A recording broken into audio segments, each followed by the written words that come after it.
Humans are required to have a wife, and I've been assigned to you. That was the first thing she ever said to me. I remember staring at the small alien girl standing in the middle of my living quarters, wondering if exhaustion had finally cracked something in my brain. 12-hour shifts in the mines of Tetra's colony had a way of blurring reality. But this felt unusually specific. The intergalactic citizenship mandate of 2235 had changed everything. When Earth was admitted into the United Coalition of Civilized Systems, the price of entry wasn't just trade lanes, terraforming tech, and military protection. It was compliance. Full compliance. Humans were required to adopt coalition law. And one regulation in particular ignited riots across 3 continents.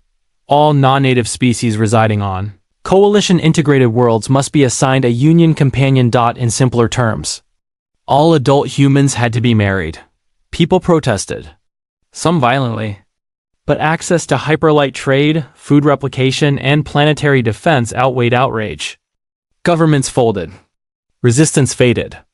The union companion law passed. My name is Carter Vale. And this is how I ended up married to an alien girl, half my height against my will. At least. That's how it started.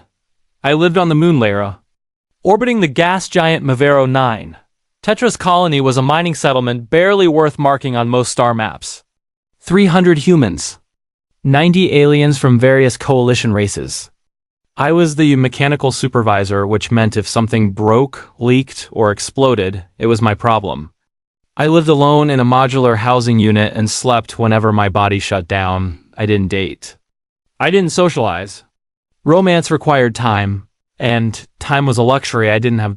So when I came home one evening expecting silence and instead found a small, humanoid alien girl standing in my room, my brain stalled. She looked young. Barely 20 by human standards, though I'd later learned she was over a century old. She stood just under 5 feet tall, her opal-colored skin faintly luminescent.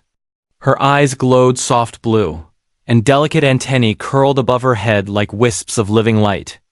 She wore a ceremonial tunic etched with diplomatic crests and held a small silver box in both hands. She bowed politely.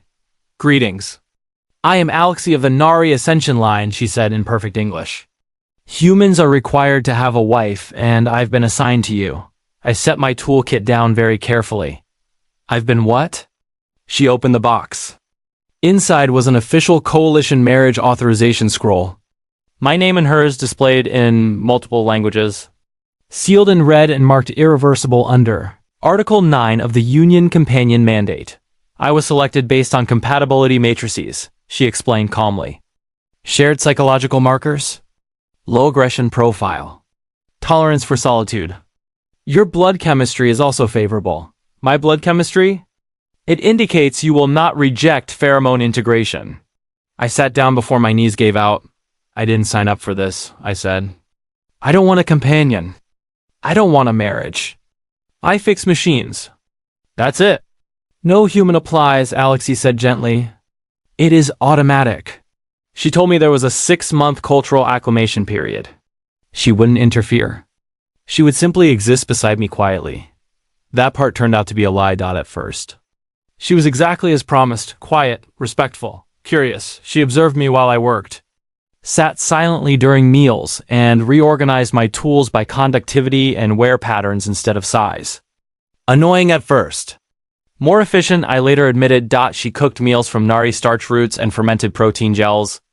They smelled like flowers and ozone and tasted far better than they had any right to.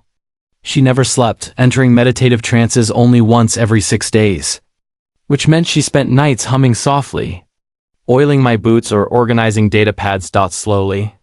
Against my will, my quarters felt warmer. That terrified me. The real trouble started during the monthly assembly. Commander Narak announced a coalition audit. All union pairs were required to submit progress reports, including cohabitation logs and physical compatibility metrics. I stormed back to my quarters, furious. "They're asking if we've mated," I snapped. "That is normal," Alexi said softly. "No," I said. "This whole thing is wrong. You and me, it's not real." Her antenna dimmed. She looked down at the floor. "I see," she whispered. The next morning she was gone. Her things were packed neatly. her tunic, her scroll, even her humming stone necklace. I searched the colony until someone told me they'd seen her boarding a shuttle to the Nari embassy dome. By the time I arrived, security blocked my way. Your union has been nullified by diplomatic withdrawal. The gate officer said. I almost said she was my wife. Instead, I went home alone. Days passed. Work felt heavier. Food tasted empty. Silence pressed in from every corner. Then a power relay malfunctioned in shaft 7. I was elbow deep in a coolant valve when a pressure line burst. Scalding vapor swallowed. The tunnel. Pain tore through my arm. Darkness followed. When I woke, I was in the medical dome. Bandaged, alive. And she was there. Alexei sat beside my bed, eyes red, antenna trembling. I'm sorry, she whispered. I should not have left.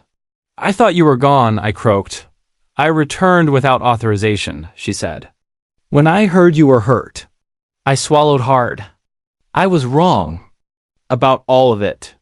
I didn't want to be forced into anything, but I didn't realize how much you mattered to me.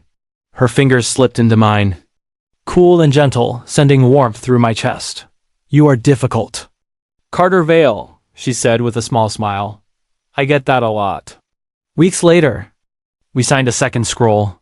This one was voluntary. And beneath the twin moons of Lara, when she kissed me softly, I laughed at the truth settling into my bones. Sometimes the universe knows what you need long before you do.